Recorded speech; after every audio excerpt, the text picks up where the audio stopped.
members of the Super Falcons that attended the 2023 Women's World Cup, jointly hosted by Australia and New Zealand, were paid the sum of $40,500 in contrast to the supposed $60,000.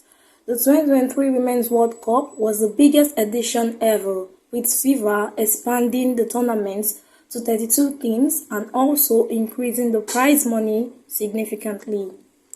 Last June, FIFA President Gianni Infantino announced that the world body would dole out $110 million in prize money to the 32 participating teams, which is close to a four-fold increase from the $30 million in 2019 allocated for 24 teams.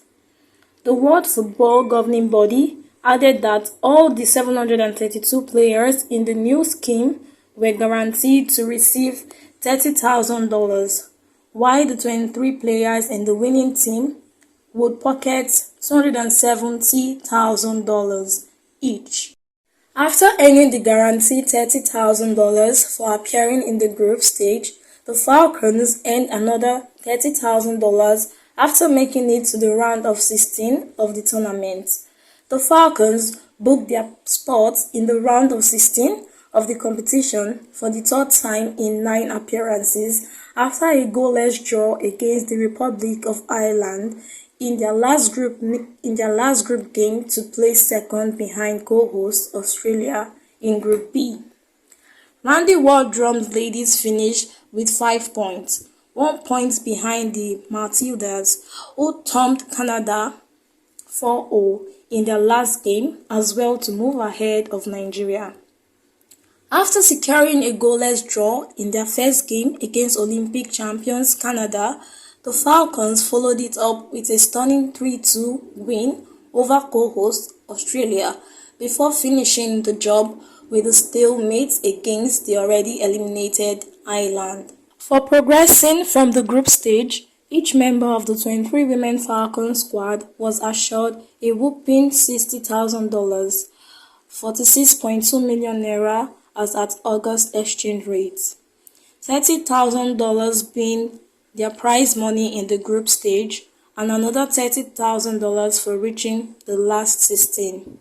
Reports say that players from several teams at the World Cup received significantly less than they hoped, as a result of a significant level of tax imposed on their match earnings by the Australian Tax Office.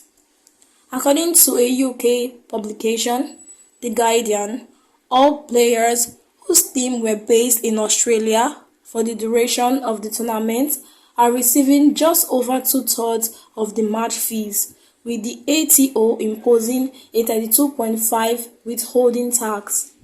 The imposition of this tax was an integral part of the hosting agreement that FIFA agreed with the Australian government.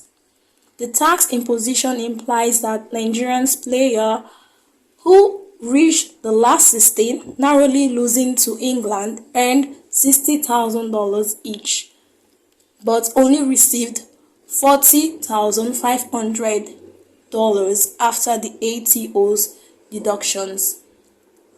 Speaking to The Punch, a member of the Falcons team said, "There's nothing hidden there. It is what they said FIFA gave to them to pay players. We got $40,500 each, and they said it was the Australian tax. Maybe FIFA should explain."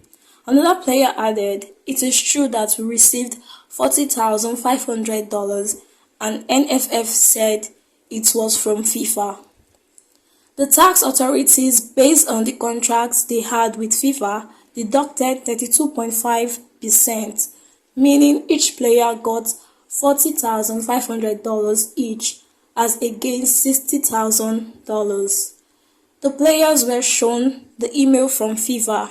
Ademola Olajire, Director of Communications for the Nigerian Football Federation (NFF), told The Guardian. In contrast, all teams that played their group and knockout matches in New Zealand had no deductions from their match fees. They were given tax-free status by New Zealand's Internal Revenue Department.